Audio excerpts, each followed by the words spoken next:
Picture this. You're outside on a beautiful day in March. The sun is shining, you're on a soccer field, hanging out with some friends, enjoying your free time while you still can. All of a sudden, you get the news. School has temporarily closed due to the looming threat of COVID-19. Midterms are canceled, we'll see you soon. Well, after a while, it became see you indefinitely. And we kind of started living our lives on a to-be-determined basis. In this time of betrayal and confusion, one thing that seemed to unite everybody was music. And as an avid music listener, I was thrilled by that. I guess what I'm thinking right now is that since we all just spent the past 2 years buying into the music industry, we should kind of have a say about what's been going on. So like I've said many times on this channel, I have no experience on these subjects. I'm experienced on the topic of music, but in this field, absolutely not. I hold few solutions to these problems besides, whatever I tell you in this video, whatever my opinions are, whatever I've researched.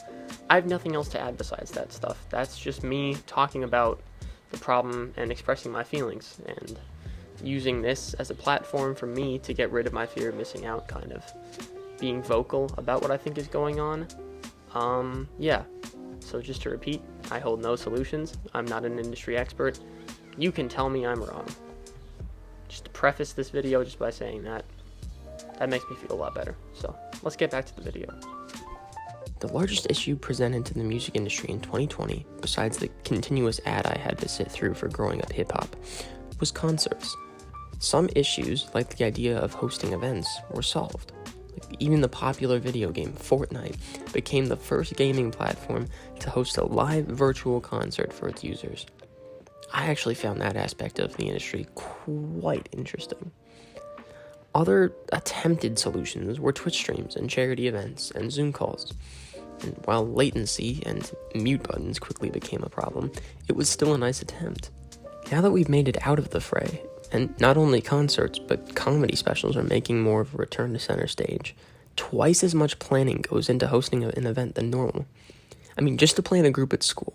We need masks, we need bell covers for the instruments, 6 to 10 feet of social distancing. That's not possible in a lot of venues, and it really just isn't fun. Now, since we've only recently figured out a way to enjoy live music, let's spend the next few minutes on how we made it here in the first place. Like I mentioned before, we began quarantine consuming record amounts of music. The annual revenue from streaming, just streaming, in 2020 reached around $5.6 billion. And then, halfway through 2021, it increased another 26%. That is gigantic. Now, not only does that put into perspective how much we consume music, which honestly, as a member of society, that makes me really happy to hear, but that also makes us recognize how little musicians and producers are being paid. Spotify, which is somehow still the majority's favorite place to shop for music, pays an astounding $0.004 per stream, with Apple Music coming in at about $0.008, and SoundCloud at an absolutely depressing $0.0025. These numbers were really hard to digest the first time I read them. Apple Music, my platform of choice, pays twice the amount Spotify does and a little over 3 times the amount of SoundCloud. Now, maybe color schemes really are that much more important than I guessed, and I guess as a graphic designer I should take that into account.